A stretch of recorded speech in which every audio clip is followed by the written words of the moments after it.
Kitu ndoto yako wapi? Sasa hii stress inatoka wapi? Haki mlevi asikuja hapa na makelele zake. Mbona kuna makelele nje? Msichana wetu amerudi. Sisi ndio tunafaa kuja kuulizia maendeleo ya kesi ya mtoto wetu ama ni wewe?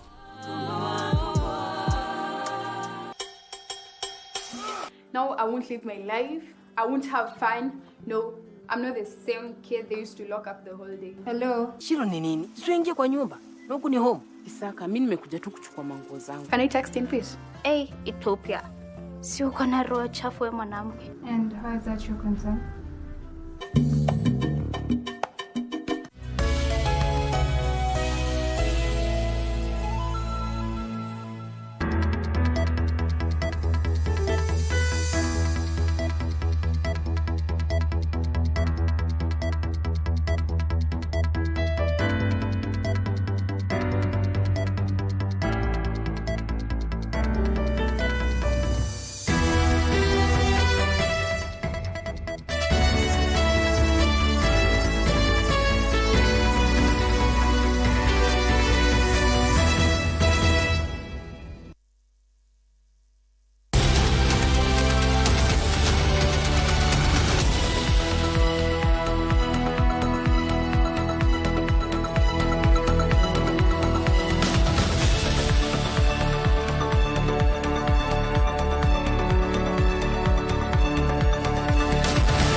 For 66% of new HIV infections compared to 34% for their male counterparts. Plus, live in studio, a conversation around trade matters with PS Regina Ombam. From wherever you're watching us here in Kenya and around the world, good evening.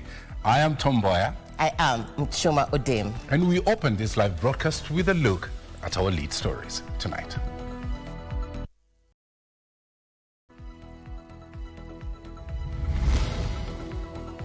Road carnage. The death toll from Elementaita and Zambezi accidents rises to 19 in just 24 hours.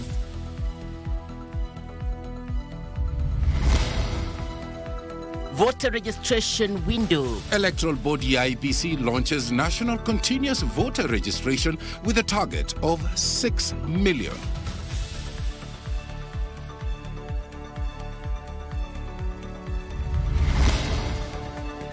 In the dock. 6 suspended police officers accused of illegal possession of firearms presented in court.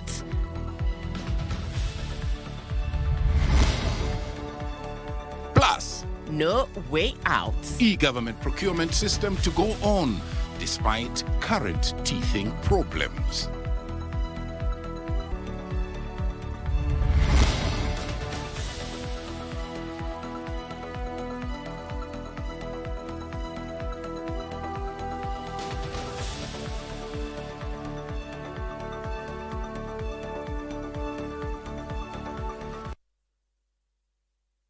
Thank you very much indeed for joining us once again. Our socials. At KBC Channel 1 on X, Facebook and YouTube. Our sign language expert tonight is Susan Thuku.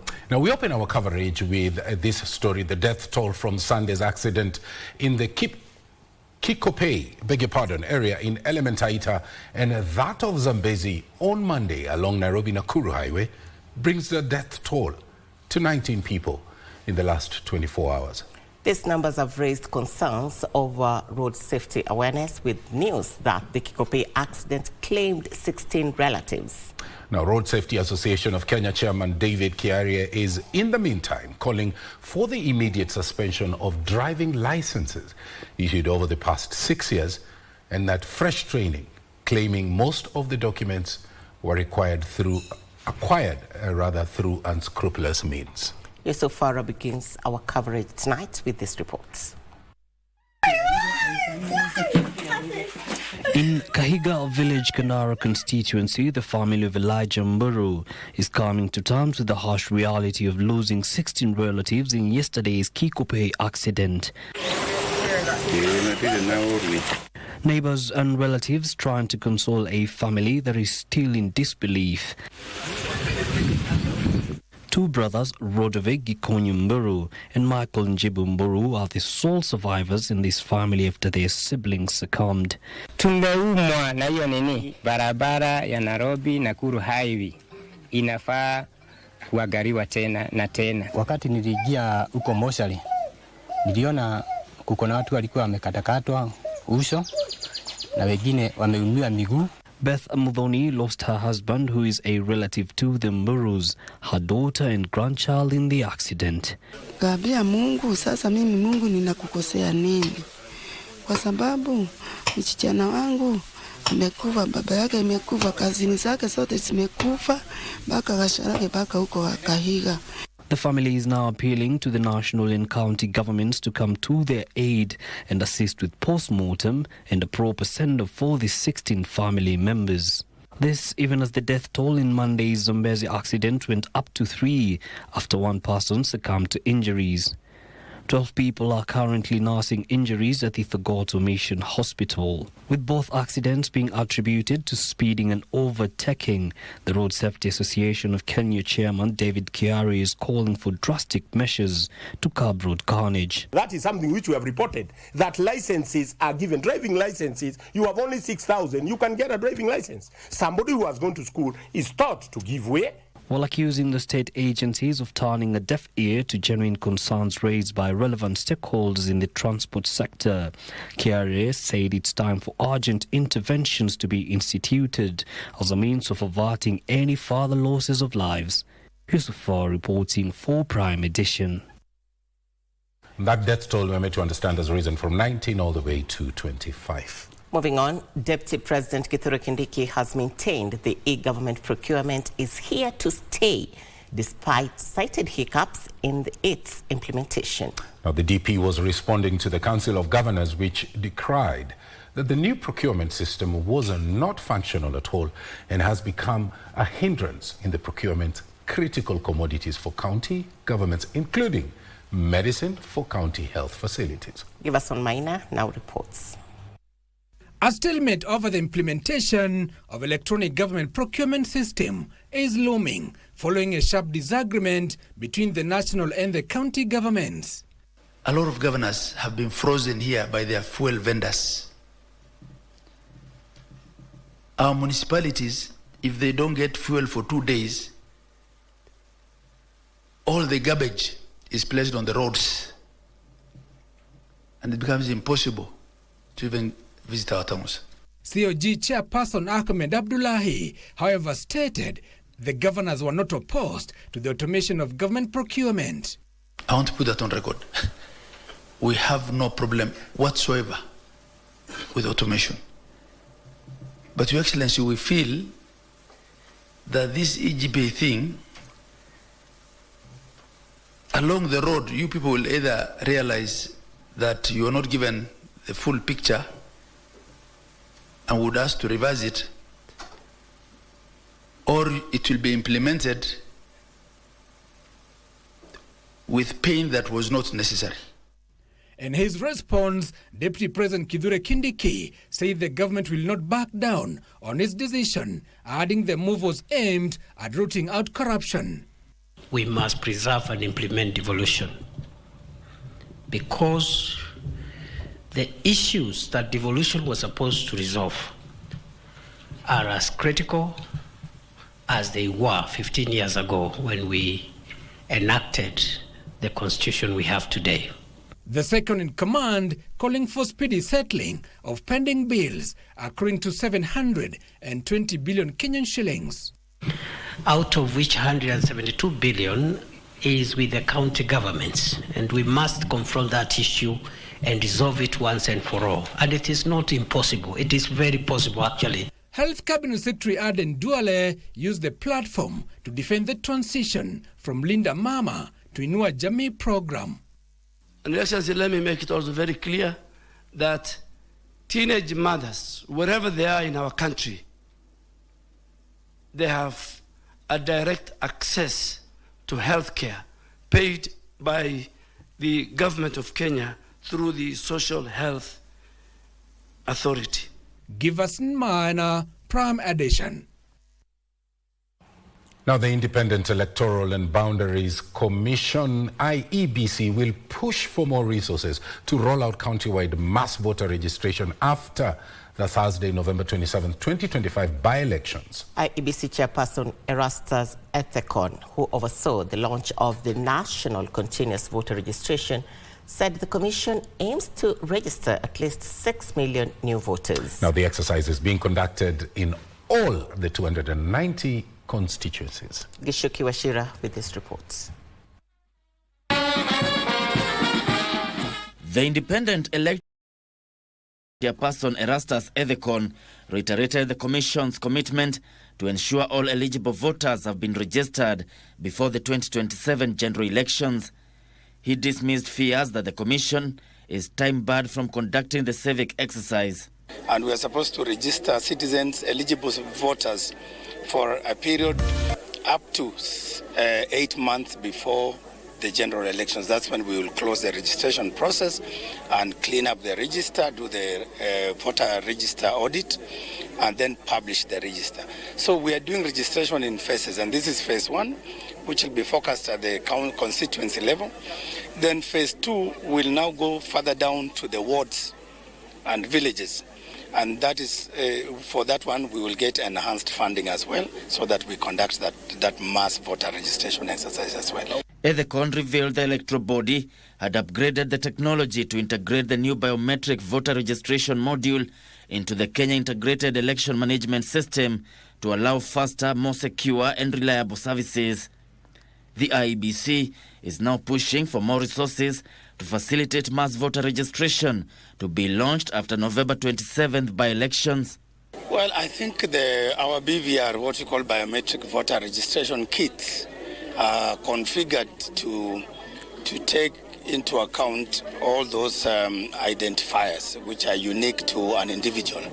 And that's why we do the fingerprints, but also the facial features to allow us to authenticate that indeed, besides what is in the ID, the person who has been registered as voter is the right person. The continuous voter registration will also facilitate the transfer of voters registered in one polling station to another. The IEBC aims to increase the voter roll to 28 million by registering 6 million new voters. Gishoke Washira, Prime Edition. The Commission on Administrative Justice has raised concerns over the state of openness in information sharing by government entities in enabling the public to hold leaders accountable. The Ombudsman says that there is need for increased public sensitization on available channels to access information. Principal Secretary for ICT and the Digital Economy, Engineer John Tanui, said the government has so far digitized 22,000 services to facilitate access to information and bridge the communication divide. Comesa with this report. With access to information being key for the public to hold leaders accountable, as well as ensure transparency from the authorities, this year's commemorations of the International Day for Universal Access to Information reinforced the need for both government entities and private sector to embrace openness to bridge the communication divide amid increasing demand for information. We need to be able to know what is happening. We need to be able to demand that accountability based on the right to information. Equally urgent is the enactment of the Whistleblower Protection Law. The absence of such a framework leaves individuals who courageously expose wrongdoing, whether in public finance, procurement, or environmental governance, without adequate safeguards. Principal Secretary ICT and the Digital Economy Engineer John Tanui says necessary digital infrastructure is in place, allowing people to connect, including through digital hubs. We are keen to ensure that these digital hubs become centers to empower citizens. We've already concluded recruitment of 290 ICT officers to be posted to this digital hub, which are available to also CHA to use as your last mile of outreach on matters of access to information. This year's theme focused on access to environmental information in the digital age, with focus on timely and accurate information sharing to communities, especially those adversely affected by climate change. Whether it's in data on pollution, forest cover, climate hazards, or public projects. Access to such information empowers our citizens and our communities to make informed decisions, all institutions accountable, and also participate in protecting our planet. Aside from digitization of 22,000 services that has seen over 14 million citizens registered, the government is also adopting artificial intelligence tools that will enhance transparency in public sector. So this AI tool will be one of the programs which will be working together so that we can unlock government. At times we serve as government, one, we do quite a lot of work and we are unable to communicate to the citizens. This is an area we want to make sure we are open and the citizens can be able to know what programs government are running, what is the impact, what are the actual data and numbers. This amid concerns over striking a balance between right to access information and data protection. This is the 6th time Kenya is marking International Day for Universal Access to Information. Comesa for Prime Edition. On to that story that we teased at the beginning of this live broadcast. Kenya recorded 20,105 new HIV infections in 2024. This is an increment of 3,335 infections from 16,752 new cases that were recorded in 2023. 1,326,419 people now live with the disease in the country. Women accounted for 66% of the new infections compared to 34% for their male counterparts. The Status of HIV in Kenya report released by the National Syndemic Disease Control Council showed a 16% rise in new infections from 16,752 cases in 2023 to 20,105 cases in 2024. 4,349 of these new infections, approximately 21%, were children aged 14 years and below. During that period, AIDS caused 21,009 deaths, of whom 18,321 were adults and 2,688 were children. From the 1,326,419 people living with HIV in the country, Nairobi County is leading with 151,916 cases, followed by Homa Bay with 104,317 cases. Kisumu is third with 111,367 cases, Siaya fourth with 82,414 persons, and Mombasa is fifth with 56,121 cases. Mandera County has the least recorded number of people living with HIV and AIDS at 1,322 cases. Kasichana Masha, Prime Edition.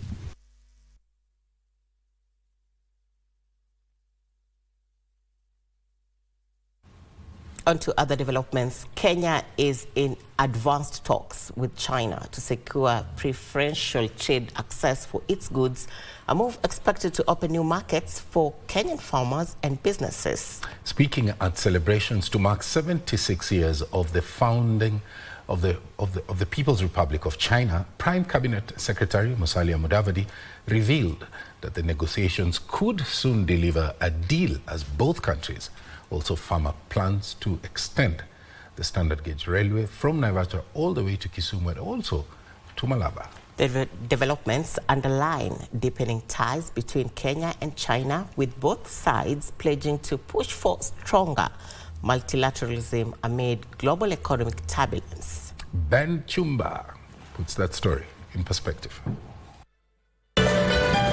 At the Chinese embassy in Nairobi, diplomats, government officials and dignitaries gathered to mark the 76th anniversary of the founding of the People's Republic of China. An occasion not only of celebration, but also of strengthening policy and partnership. In her remarks, Chinese ambassador to Kenya, Guo Haiyan, highlighted China's rapid transformation into a global economic powerhouse, pledging continued cooperation with Kenya and Africa. This year marks a new chapter of continuity and new progress in our bilateral relations. Since the establishment of diplomatic ties, we two nations have respected and supported each other. We have built our cooperation under the Belt and Road Initiative, a hallmark of bilateral relations. She reaffirmed China's commitment to opening up markets, promoting innovation and supporting a fairer global order through multilateralism.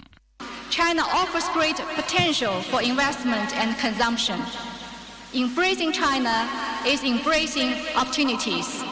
Believing in China is believing in better tomorrow. And investing in China is investing in the future.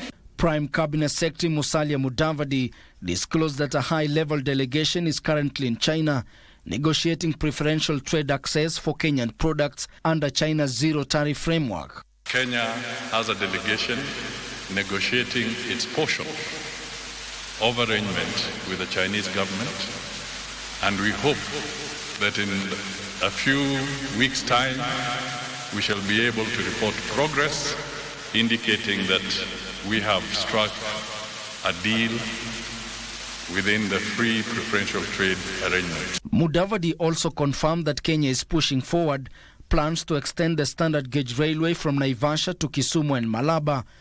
We are also in consultation so that we can have the dual carriaging of the road Rironi-Mau Summit, then Mau Summit to Malaba, so that all these again can enhance our trade arrangements with our partners. Both leaders stressed that at a time of global uncertainty, strengthening multilateralism and predictable trade partnerships was critical for Africa's future. Cheers. Ben Chumba, Prime Edition. On to another one that we teased at the beginning of this broadcast. 6 police officers accused of illegal possession and trafficking of firearms and ammunition to the strife-torn North Rift region will remain in custody until Tuesday, the 30th September 2025. The Director of Criminal Investigations is seeking 14 days custodial orders to detain them pending completion of investigations into the alleged selling of ammunition at the Lokichogio market in Turkana County. Now details in the Scales of Justice segment. Before a Milimani's Chief Magistrate Court, 6 police officers found themselves on the other side of the law following their arrest on September 26 this year in Eldoret and Nairobi in a sting operation by DCI officers. The court was informed that the operation recovered several weapons, which investigators say point to their likely involvement in the sale of ammunition at the Lokichogio market near the Kenya-South Sudan border. The prosecution has opposed their release for fear of their tampering with the exhibits in official summaries of frustrating efforts to trace accomplices. However, the defense team termed the grounds insufficient. As whether the police in the street have come here with clean hands. More so the police. They want you to detain the respondents for 14 days, knowing very well that these respondents have fundamental rights. Chief Magistrate Lucas Onyina will give his ruling Tuesday afternoon. Meanwhile, 3 suspects of the Fighting Brutality and Impunity Movement FBI party Kosoi the 6th, Jackson Kuria alias Kop Shakur, and Hiram Kimathi were charged at Kahawa Anti-Corruption Terrorism Court for wearing Kenya Defence Forces uniform without authority. Their defense counsels Abna Mango and Pius Onyango have argued that the prosecution and the DCI failed to demonstrate which security agency the uniforms belong to.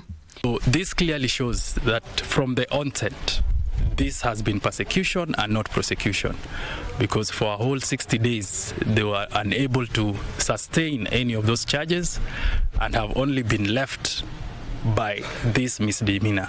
Security agencies in this country. It is wrong to weaponize even poverty so that you can use it to lure the citizens of this country.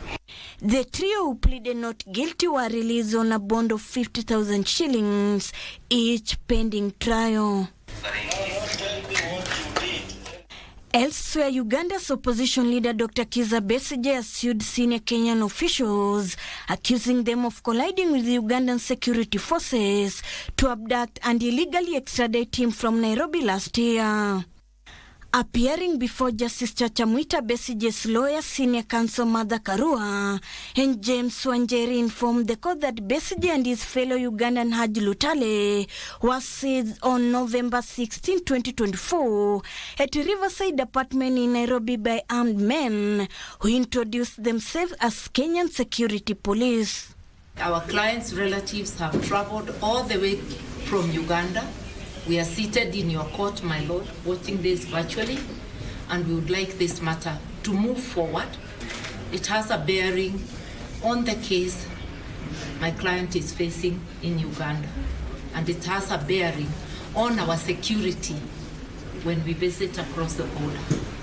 Besigye argues his arrest violated the Kenyan Constitution and the Extradition Act, which requires judicial oversight, among others. So we need to know what was the role of Kenyan police officers in this illegal security exercise. We have also asked Douglas Kanja, the Inspector General of Police, to come to court and explain who issued the orders to those police officers. Ruth Wamboy for Prime Edition. Corridors of Justice back to Broadcasting House here in Nairobi, Kenya. It is 22 minutes past the top of the hour. Coming up, that interview on trade matters in the business segments. And Betty Kiptum is hosting Permanent Secretary Trade to discuss some trade matters. You don't want to miss that. All that coming up in a bit. Stay with us.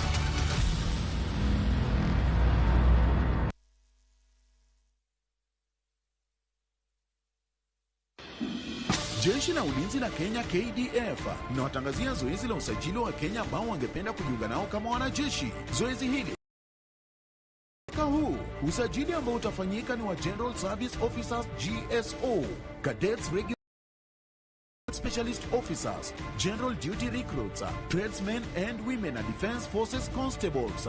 Je, una ndoto za kutumikia taifa la Kenya kama mwanajeshi? Kwa maelezo taifa tarehe 4 mwezi Oktoba, punde tu baada ya taarifa ya habari ya saa 1 usiku. Kadhalika, kwa maelezo zaidi ya wale ambao wangependa kujiunga na jeshi la Kenya, tembelea tovuti ya www.mod.go.ke. Kumbuka, tendo la hongo na ufisadi wa aina yoyote ni kinyume cha sheria na hakuna anayeweza kushawishi usajili wako, kwani zoezi hili ni bila malipo kwa wote ambao wangependa kujiunga na jeshi la Kenya. Ukikubali kuadaiwa, utapoteza pesa na mali yako na kuishia korokoroni.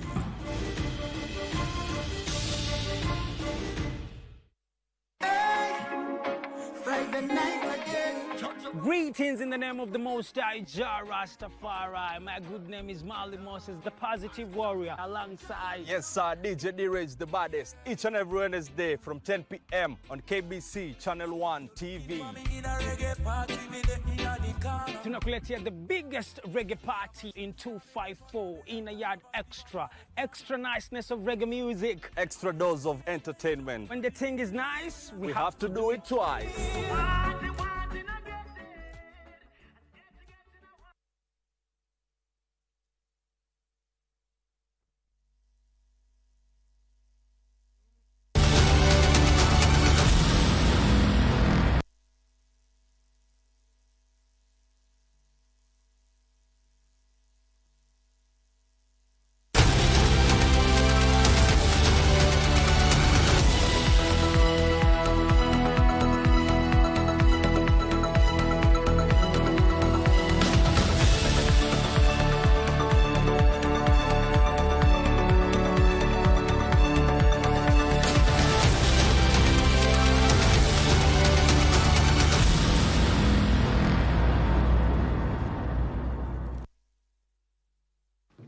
Thank you very much for staying with Prime Edition. It is now time to switch gears to matters business.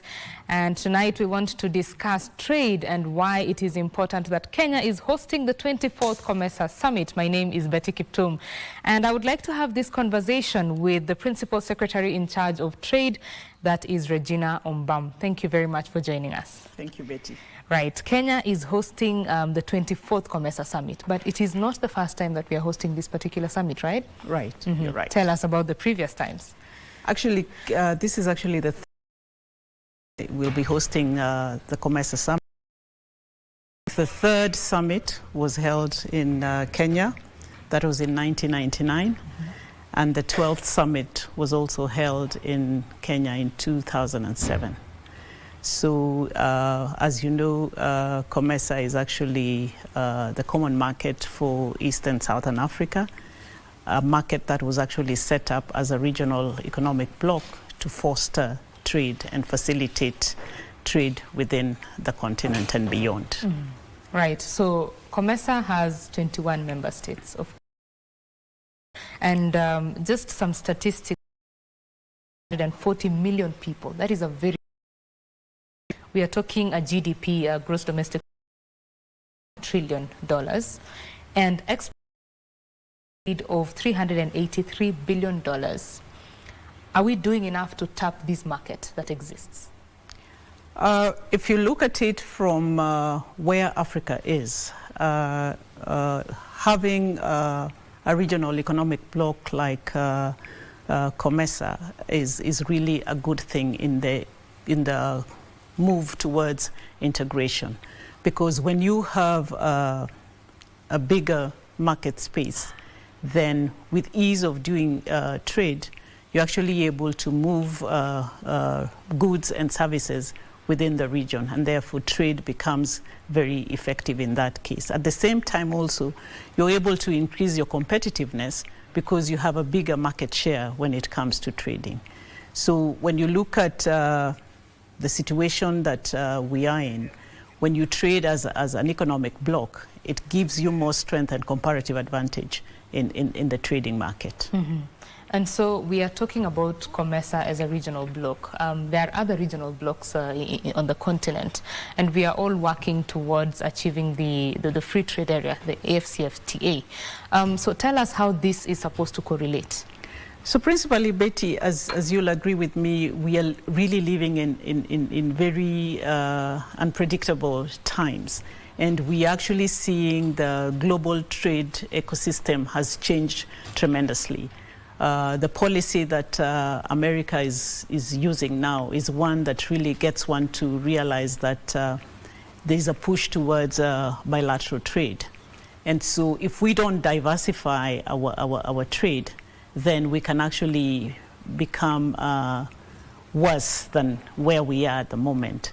So when we talk about this regional economic blocks, we are looking at a scenario where we are already seeing Africa as the future for trade. And therefore, Africa becomes a very big market in itself for trade. But we have to ask ourselves, how responsive is Africa? How ready is Africa for this future that is being talked about, Africa as a future for trade? And the best way that Africa can actually show that it is equally competitive is when Africa is actually able to trade very well among its nations. And so when you start off with strong regional economic blocks, because here is where you're talking about free trade movement, you're looking at non-tariff barriers, you're ensuring that, you know, movement of resources, of services, of goods is seamless, and it's consistent and it is efficient. And so if you're able to open up that market within Africa, then trading within Africa becomes even bigger, because as we speak now, intra-Africa trade is not very good. It's actually very low. And so if we can be able to expand that and make it more competitive, then we can actually even improve the livelihoods of the people of Africa, and the continent itself can prosper. Because the only way a people can develop is through trade. Right. It is very important that people actually are able to trade together. Precisely. And so when you talk about challenges that is such as the tariff and non-tariff barriers that you've mentioned, there's the issue of harmonization of regulations across different countries in the bloc. And of course, Kenya cannot do business with a country that maybe does not want Kenya to do business with.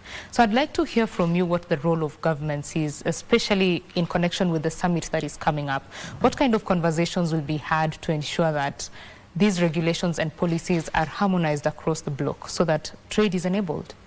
Thank you, Betty. I think that's a very good question, because you ask yourself, if you're coming from the African continent, and when you move from, say, Nairobi, and you go to, say, South Africa, and you stay in a hotel, and you eat the food there, nobody tells you that that food is really not fit for consumption. Mm-hmm. But you ask yourself, why is it then when you want to move your goods from, your food stuff from, say, Africa to South Africa, it becomes a very difficult thing in itself. And so we are basically looking at the whole Comesa summit coming in at a time when governments are also realizing they have a very critical role in enabling trade within the region.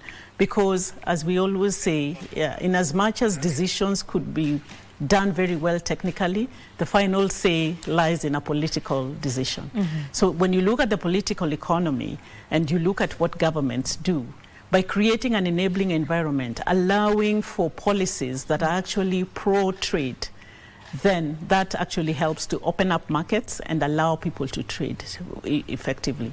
So governments come in very handily to create that enabling environment through policy direction, through ensuring peace and security, and ensuring that all these things are harmonized in a way that enables trade to happen. But when we have scenarios of where we have conflict, where we are insecure, where government policies are haphazard and are not clear around moving us towards that strategic direction, then it becomes very, very difficult for people to trade among themselves. Mm-hmm. And are these conversations that you foresee happening next week during the summit? Precisely. Mm-hmm. I see these conversations coming in at a time when we are also going to be the chair of Comesa as Kenya, and knowing who our president is in terms of really understanding the need for an integrated approach towards trade and development, and the push for a new Africa that is more outward looking and looking into the future.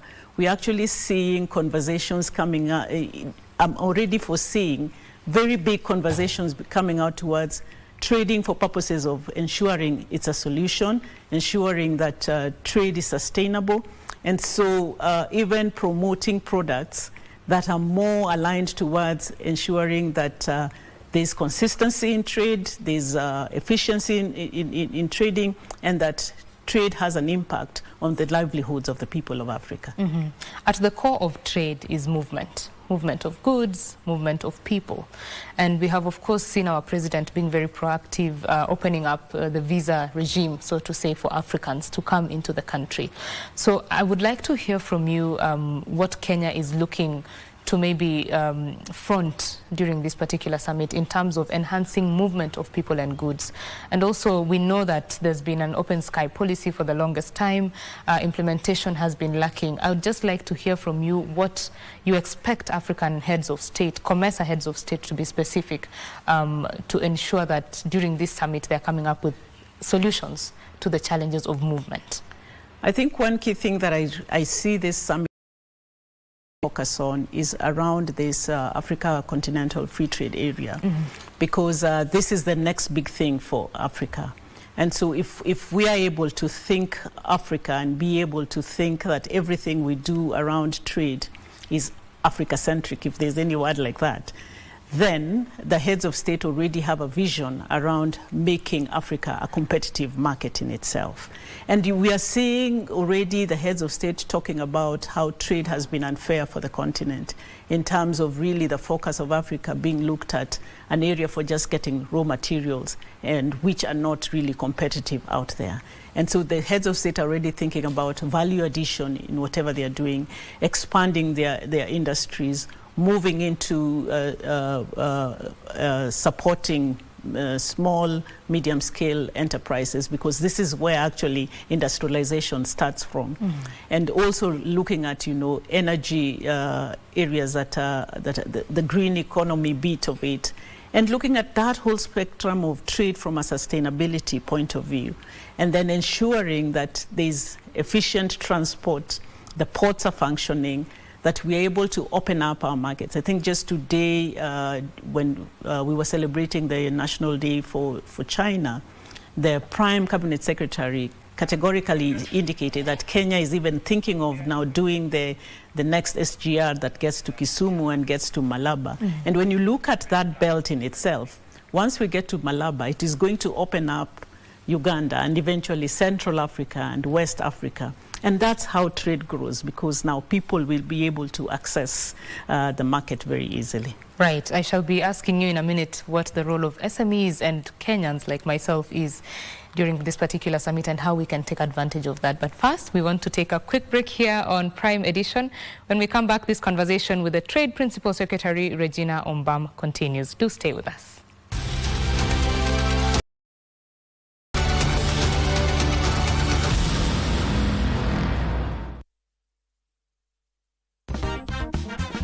We are shining the spotlight on the women who are shaping the Kenya's film and theatre industry. My birth was a performance in itself. Oh, girl. I would put skits, yes, and I was the character, the actor in all the skits. I was the mother, I was the father, I was the brother, I was the sister, I was the house girl, I was everybody. I don't think there's any actor whose parents have forced them to be actors. Of course. Like, you must be an actor, forget about being a doctor, be an actor. When you walk into a room, first of all, people judge you and they want to see, are you creative enough? And then the next thing is, if you're in a leadership role, can you lead? Because at times people think it's the relationship with that woman that will give you the job. You show them, no, bring me the skills, and I will tell you whether you can work with me or not. You can't expect everything to just be served to you on a silver platter. This industry needs people to be hardworking.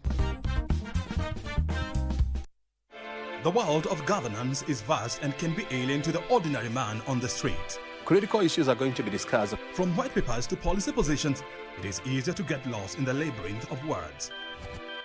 Inside Government takes you to key global metropolis, where critical decisions are made and where policies are crafted.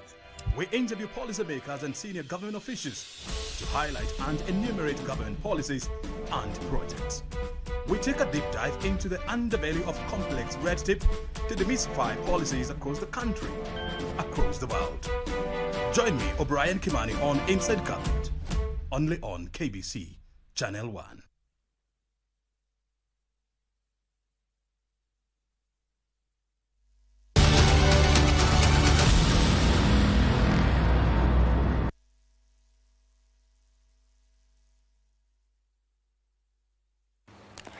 Thank you for staying with Prime Edition. My name is Betty Kiptum, and in studio we are having a conversation on matters trade ahead of the 24th Comesa Summit that is scheduled for next week from 7th to 9th here in Kenya. Kenya hosting that particular summit. And with me in studio is the Trade Principal Secretary. She is Regina Ombam. Asante sana for staying with us. Thank you, Betty. Thank you. Awesome. So Comesa, 21 countries. Coming here, delegates from those 21 countries, heads of state. What is the role of the small and medium enterprises, which are the backbone of the economy across the region, actually? What is their role? So Comesa in itself is a big event for us, and it does not just culminate to the heads of state and government meeting, which happens on the 9th. But prior to that, we have a whole event on the 6th that is actually bringing together the horticultural sector together with the EU, called the EU Connect. And then we also have a whole business forum for the private sector to really come in and discuss what they think should be happening in that trade space. Then we have the foreign ministers of foreign affairs meeting before we get to the heads of state and government summit on the 9th.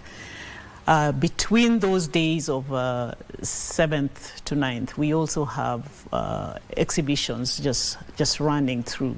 And very interestingly, you know, we have so many of these young upcoming entrepreneurs and small-scale entrepreneurs from all these 21 member countries who are really eager to come in and showcase, and they've already booked the many booths that they want to show what their products are like.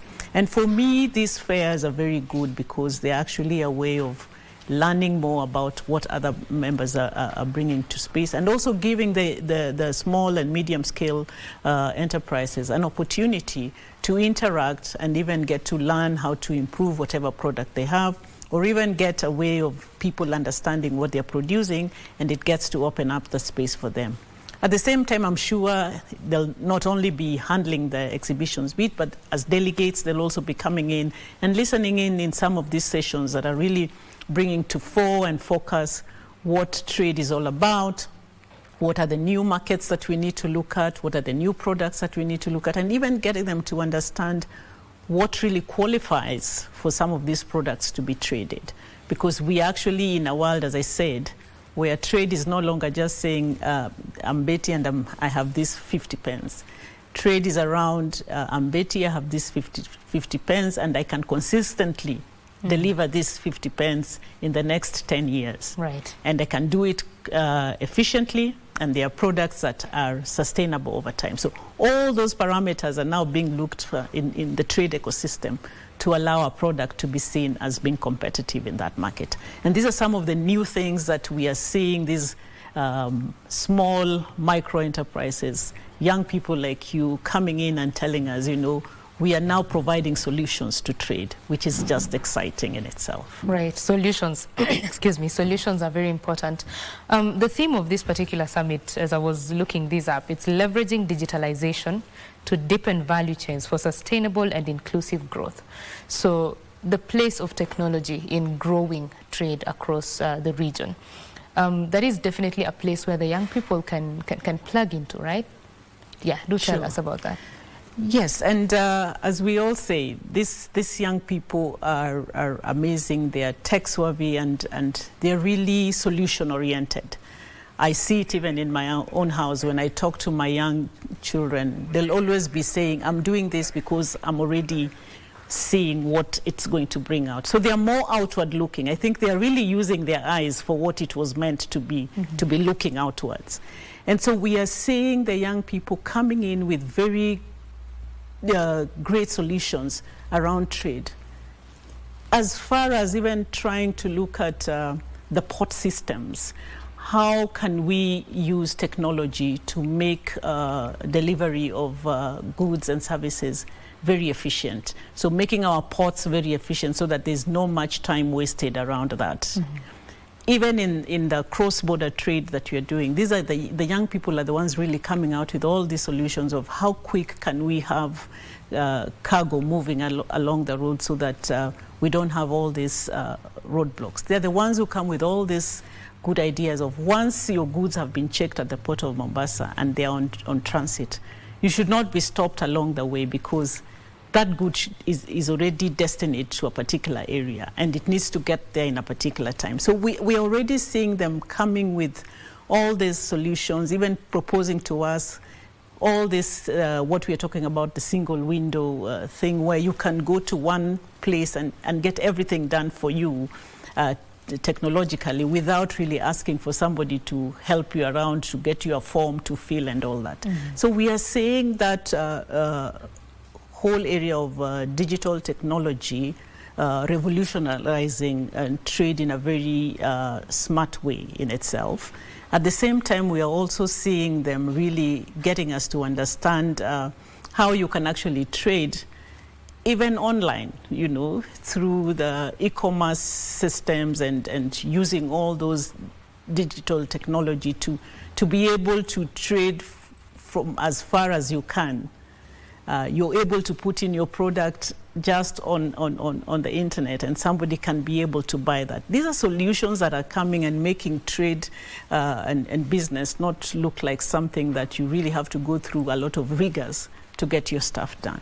At the same time, we are seeing the young people really working towards ensuring that they give us platforms with all the information around where to source something from, where to get market for that, what is the price that you will get for something that you want. So there's a lot of information through technology that is allowing one to have a full knowledge and understanding of what they need to have when they're going into trade. And for me, that changes the whole thing of the fact that you do not have information, then you're not able to do what you need to do, compared to having that full information and being able to actually expand and think through. And to me, that is what I'm very excited about, the digitalization bit as our theme, and also just again stressing that we have a group of young people who are actually using their eyes for what it was meant to be, looking outwards when it comes to trade. Right, and providing solutions. And providing solutions. Very important. Comesa or Kenya or Africa, we do not exist in a silo. We live on Earth. The global ecosystem exists. And of course, there are some challenges that have come up recently. There's the US reciprocal tariffs that have come up. I would like to hear from you what opportunity, so to say, this presents for a trade bloc like Comesa. Thank you, Betty. I think this is a question where I've always been saying probably this reciprocal tariff thing is a good thing for us, because it's now making us even look within ourselves and realize that we are not trading very much with ourselves, yet there's a lot of potential in terms of intra-trade with our fellow African countries. So this is actually getting us also to realize that we have to diversify our trade. We can't just depend on one trading partner. Right. So through things like the economic blocs, be it the East Africa Community, Comesa, the AFCFTA, we're actually realizing that we can even earn more by trading among ourselves than trying to look for markets outside. So first, getting everything right for us within our continent before we look out. And I would really like to share with you an interesting story, though these are just preliminary findings. There's some research my team was doing to find out what attracts many African people to visit Kenya and Nairobi in particular. And to them, Nairobi is the London of Africa. So they come to Nairobi, and they love coming to Nairobi because of the restaurants that we have, and Kenya in totality, including even the shopping malls that they go to. So when they come to shop in Nairobi, they feel they're actually shopping in London. So we are getting many tourists coming from Africa into Kenya because of the things that the openness that we've allowed our country to be like, and this is bringing to us a lot of foreign exchange earnings in themselves. Something that maybe for a long time we were thinking that the earnings that we get from tourists from abroad, say Europe, is what we really need to capitalize on. But this study is actually showing that we are getting much more from the tourists who come from within Africa because they really love coming to Kenya. What does this tell you? It tells you that we have a huge potential. If we are able to actually trade among ourselves, then even our earnings can be really much higher, because we are now, there's ease around doing that business. So if we work on things of cost of transport, if we work on things of cost of production in terms of the enablers, looking at the power, the roads, and the infrastructure that we have in place as a continent, I think we can grow and be the next big thing that everybody is talking about. Let's scale this down to Kenya just for a little bit. You have mentioned the issue of production cost being high. We know that manufacturers have been complaining year in, year out about how competitiveness of our products, Kenyan-made products, is affected even in the region because of our high production costs. So sitting in the State Department for Trade, what are you doing to ensure that we are solving these challenges and just ensuring that as our products go out there, they can compete? Thank you, Betty. I think that's a very tough one. But I look at it from the point of view that the cost of production, it is not just one item. It's a culmination of quite a number of factors that end up being the cost of production. So if we are able to work on our infrastructure, see our roads are efficient, our waterways are good, our railway network is good, then it saves a lot in terms of even the cost of production, because the producer will add on this cost because of the limitations they're getting when it comes to infrastructure. When it comes to power, if we are able to the government is really pushing the whole issue of alternative sources of energy, you know, pushing for solar power and nuclear power and all these other alternative sources of energy, so that we don't just rely on hydropower. And that then also helps in terms of energy saving. And these are some of the solutions that you look at in terms of ensuring that things are working out right in the business space. The enabling environment from a legislative perspective, the enabling environment from even people understanding, you know, when you want to invest, when you want to start your business, there's this one-stop shop that you can go to and get everything at a go.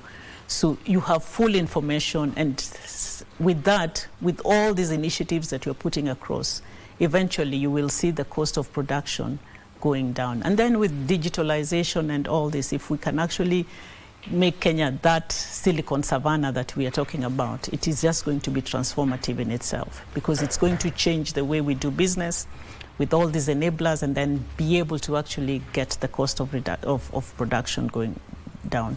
There are some soft things that we overlook, things like peace and security, which we take for granted. And these are actually things that also ensure that doing business is actually okay, and therefore also helps in ensuring that the cost of production goes down substantially. Right.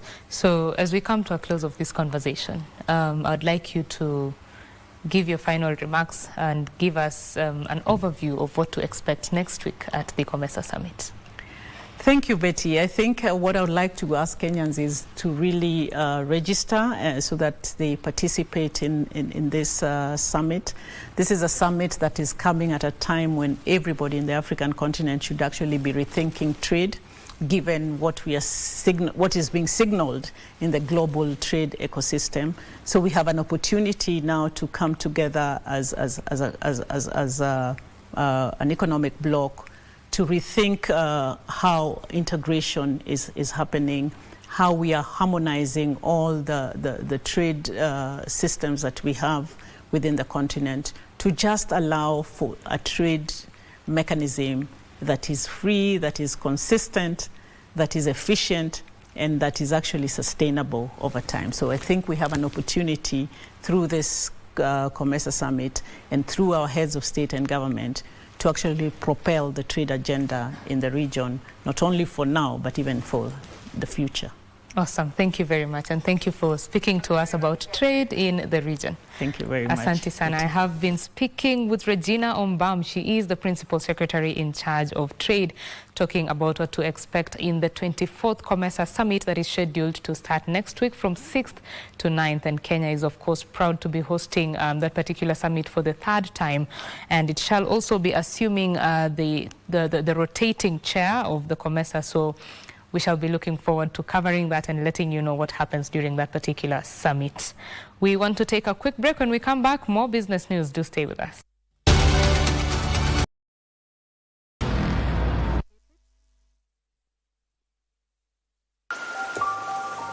It starts with little moments of courage.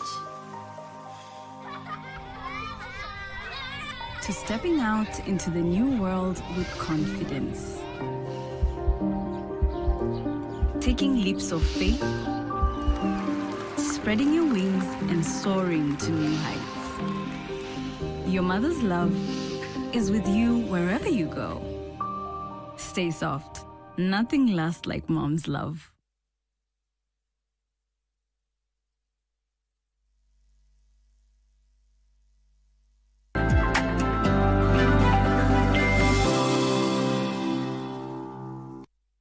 Welcome back. You will now pay more to access Kenya Wildlife Services parks effective October 1st, 2025.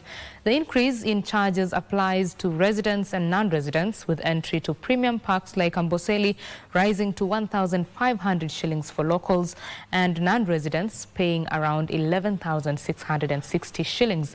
Other parks see varying increases, such as Nairobi National Park for residents from 430 shillings to 1,000 shillings and foreigners from 5,570 shillings to 10,360 shillings. According to the Kenya Wildlife Service, these changes aim to fund conservation efforts, improve infrastructure and cover rising operational costs after an 18-year fee freeze. The new Wildlife Conservation and Management Regulations 2025, governing entry and access to Kenya's national parks, reserves and sanctuaries, will officially come into effect on Wednesday, 1st October 2025, after the regulations were approved and acceded by Parliament on Thursday, 25th September 2025.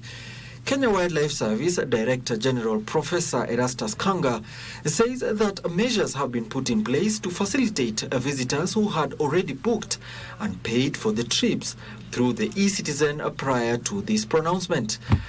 Tourism and Wildlife Cabinet Secretary Rebecca Miano, on her part, reaffirmed the ministry's commitment to ensuring a smooth and seamless implementation of the newly approved conservation fees. At the same time, as she opened this year's Kenya Coast Tourism Investment Conference 2025, Miano emphasized the government's commitment to transforming tourism into a driver of inclusive economic growth, adding that the coast accounts for nearly 60% of all international leisure arrivals, with destinations such as Mombasa and Diani consistently ranking as favorites. The latest data confirms that coastal tourism generates over 100 billion shillings annually, supporting hundreds of thousands of livelihoods in the hospitality and transport sectors, as well as cultural services. We look forward to having real deals being closed, real investment discussions, and we are certain that in partnership with the counties, with the private sector, we are going to take the Kenyan coast to be the best. Alan Auko, Prime Edition.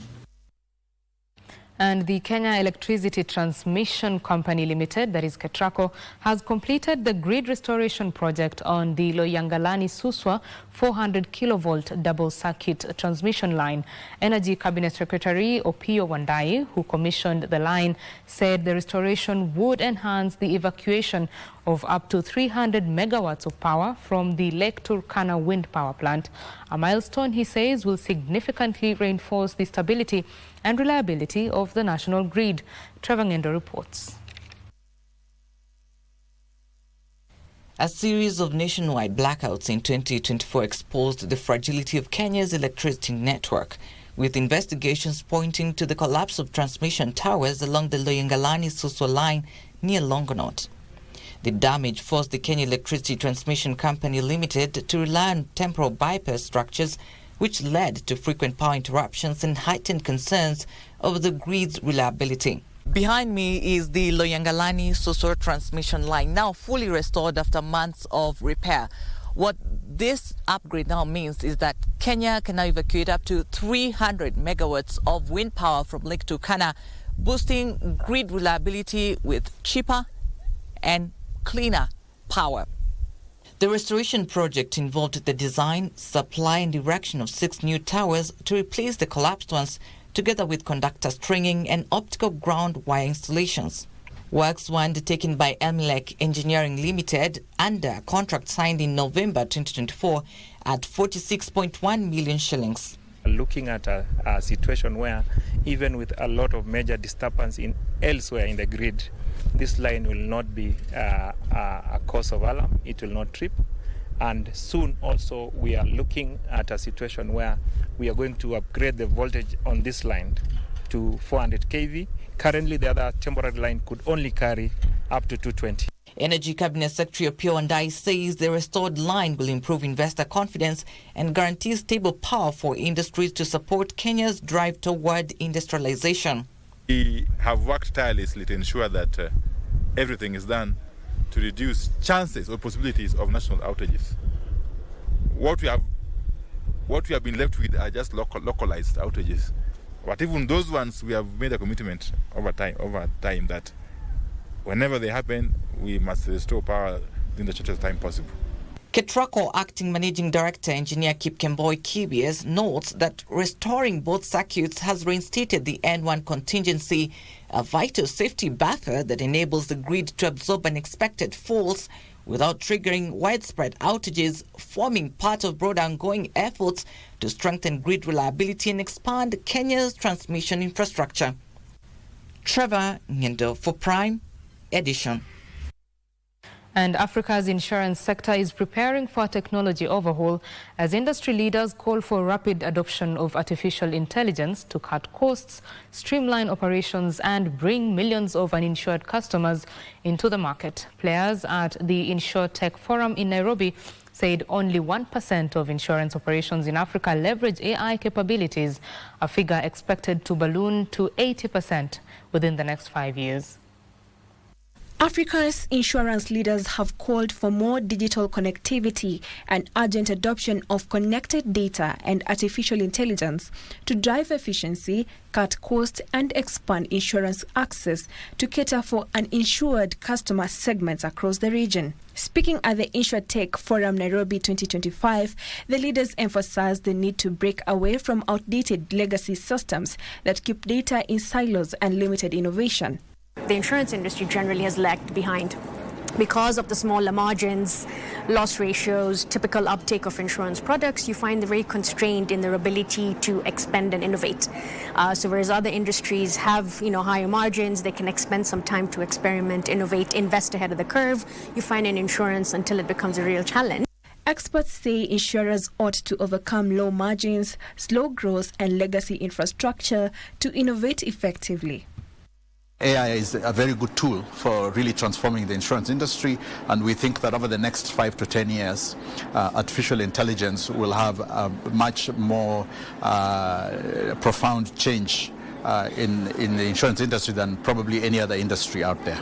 We are talking about this era of AI, so you will see a lot more interconnected systems, and you'll see a lot more use of AI and the adoption.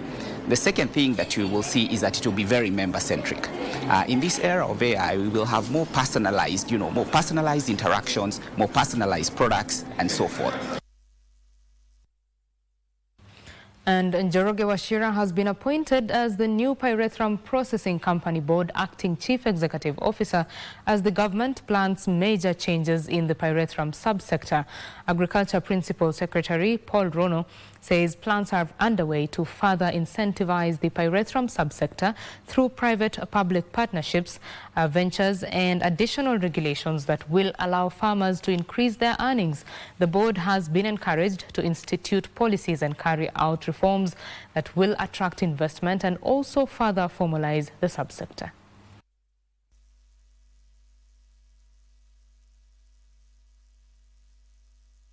The farmers of Pyrethrum are really crying for help. They are requesting us to support them, and they are ready to work with government because this is a product, if it is well managed, we can sell a kilo more than the 300 now to almost 500 to 1,000 shillings. This is a sector where a kilo of it is more expensive than a kilo of other products. It's a sector which all of us, we need to move away from the routine mechanism to a new route, which might be very rough, but it's a route for success, a route for prosperity, and a candidate for that. So management, I expect you to behave, and the board, I expect you to make sure that you streamline this institution so that we have a better institution for our next generation. And there is need for communities to embrace chemical-free farming and the traditional practices that support it to ensure sufficient food production. Organic farmers in Mbumbuni, Makueni County say they face a challenge producing sufficient crops because chemical-free farming methods are not being widely adopted. They have, however, praised the efforts of non-governmental organizations that provide training for farmers and promote the preservation of indigenous seeds.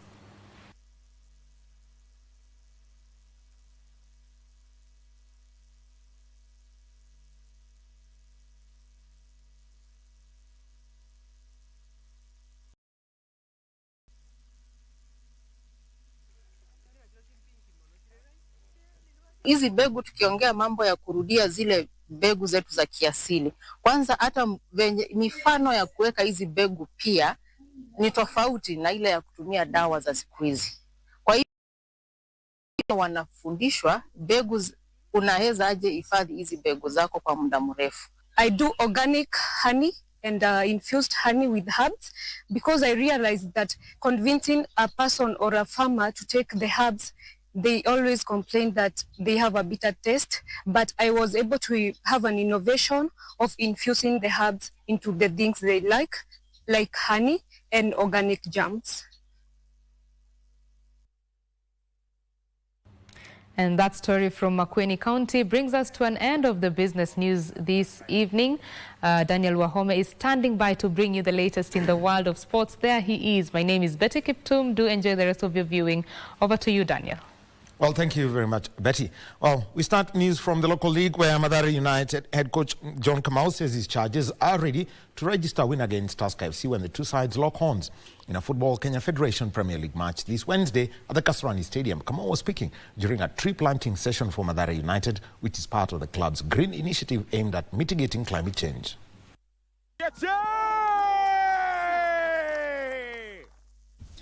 After registering their first win of the season last weekend, Mathare United are seeking to maintain their run of brilliance when they face Tusker FC this Wednesday. On Monday morning, the team intensified training in preparation for the encounter. Me personally, my target is to have 10 goals, of which is achievable because we are well prepared. All the way from the management to the players, we are well motivated. John Kamau believes it will be a tough match and has exuded confidence with his players. My expectation, first of all, is to make sure that my players work within the principles of Mathare United. Because if you can be in a position to take care of that, then I think the game won't give us so much headache. The Brewers will be seeking to register their first win of the season after they lost all against KCB and Posta Rangers. Kamau led the team in planting trees as the club in the Green Initiative aimed at mitigating climate change. Since the invention of Mathare United, community service ni kitu imekuwa, miti zimepandwa. Kuna miti zingine ziko hapa, ziko around hapa, zilipandwa na Maisa na Mathare United pia. Help us to get in touch with the communities, the young boys and girls who look upon these professional players, because most of them want to be like them. Frederick Mwoki for Prime Edition. Now, 4 teams comprising of former footballers from Kenya, Uganda and Tanzania will contest in a 4-teams East African Legends Football Tournament set for Tuesday and Wednesday at the University of Nairobi grounds. The tournament, organized by the Age Watch Africa and Sukun, is a charity tournament in honor of the Legends' contribution to the game and society at large. Former Harambee Stars players and football legends from the Western region will form the 2 Kenyan teams to compete in the 4-team East Tournament in honor of the Legends' contribution and also to celebrate the United Nations International Day of Older Persons celebrated on 1st of October. We are using football to prove a point that old age is a phase of life. When you get old, you don't become useless. In fact, you remain so useful because you have that experience that the young people who are following you need. That intergenerational mix. Healthy aging is about breaking stereotypes, and that's what this soccer tournament is doing. We always assume old people Football, how will they play? Can they run? Will they do anything? What's the purpose? That's why older people often find themselves stuck in a little corner somewhere. This football tournament is breaking stereotypes. The Kenyan A side, featuring mostly legends from Nairobi, including Washington Muhanji and Peter Dao, will Tuesday morning kick off the tournament against a Tanzanian side, featuring its former Taifa Stars players Abdallah Kibadeni and Ishaka Hassan Milinga. Tunawaasa watoto wa sasa hivi wanaocheza mpira waangalie maisha sisi tumepitia. Watoto wa sasa hivi wanapata pesa, a lot of money, wanapata hela mingi. Sisi sana sana tulipata ajira, si ndio? Unacheza mpira kabla hujakwenda goal, kabla hujaenda Simba Yanga, unapewa ajira kwanza serikalini au kiwandani, enzenu unaendelea mpira. Lakini baada ya hapo maisha yanakuwa very hard. Life after football has been a challenge in Africa because whoever retires struggles in life. So that is what we are fighting for, life after football. Uganda, boasting of stars like Jimmy Sekandi and striker Issa Sekatwa, will play Kenya B, featuring Kenyan legends from the Western region. Because we are the people who know about the game, we need to be involved. We need to be involved, incorporated in the running of football in the various countries. Because the leadership in federations, sometimes it comes with what your pocket holds, not what your brain has as a footballer. Barclay Feather, Prime Edition Sports. Now, Kenyan experienced darts player David Muchuma clinched a ticket to represent the country at the World Championships after emerging victorious in the just concluded Africa Darts Open in Parklands. Muchuma claimed 8-6 legs win over Cameron Carolesen of South Africa. In the final, he was qualified to play at the Olympic stage. Meanwhile, Arian Khalsa was in impressive form, winning the Juniors Championship. The junior star will now head to the United Kingdom to feature in the World Championship slated for this November.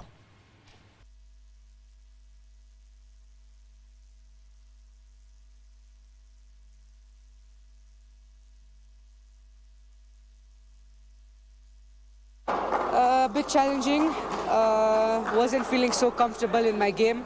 I'm glad I won, but I need to do better for the next games, not the way I played over here right now. 16 or 20 women also taking part within the series, and this time round we've also got a juniors competition which is part of something called the IDSL. IDSL is International Dart School League, which basically there's a lot of countries that are taking part, and all those countries, the juniors, play against each other, the winner of which qualifies to go and play in the UK. Ile mchezo ingine yote na inahitaji uwe na matayarisho ya kweli kabisa na kikamilifu. Sababu yeyote yako hapa kwa kweli amejitayarisha. UK kucheza hizo game za mdos, lakini mimi naenda kumchallenge siku ya leo, ataenda kujua ya kwamba Nakuru kuna wachezaji na Kenya kuna wachezaji ambao wana uzoefu wa kucheza hii mchezo wa darts. And Barcelona reclaimed top spot in the La Liga table after edging out Real Sociedad 2-1 in a hard-fought clash at the League Company's Olympic Stadium.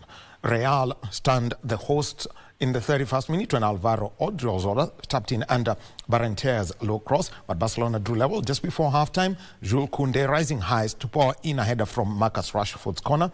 The turnaround was completed in the 58th minute through super sub Lamine Yamal, who needed barely a minute on the pitch to deliver a pinpoint cross for Robert Lewandowski to nod home the winner.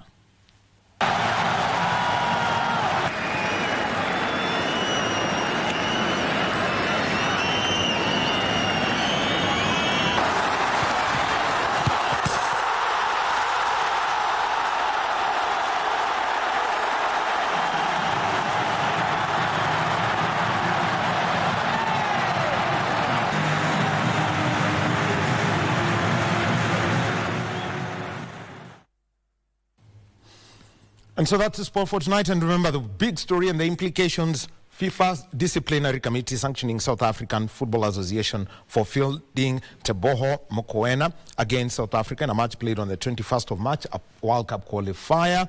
So South Africa, the implication, they have lost the 2-0 win. In addition to that, South Africa lose that match by 3-0, fine 10,000 Swiss francs, which is about 101.3 million shillings, while Taboho Mokoena has been issued with a warning. It means that Group C now, Benin are top on 14 points, but with a superior goal aggregate to South Africa. More on that story and the implications and the aftermath in our tomorrow's bulletins. My name is Daniel Wahome. Back to Tom and Irene.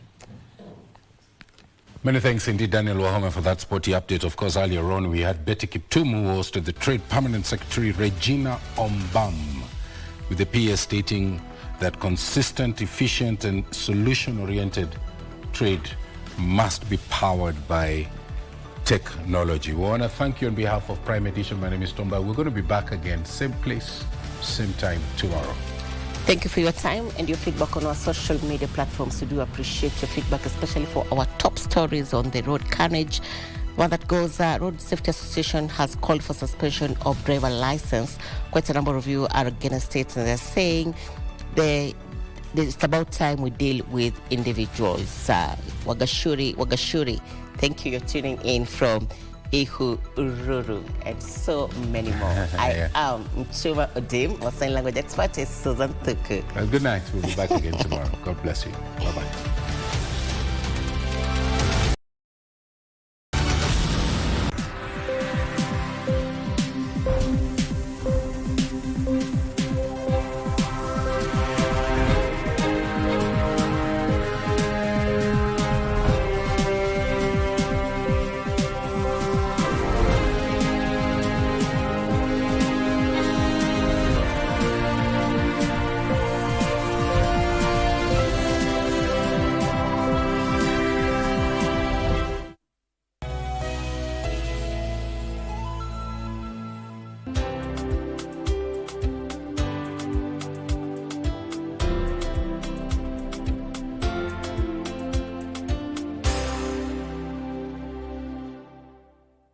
Tushinde.com.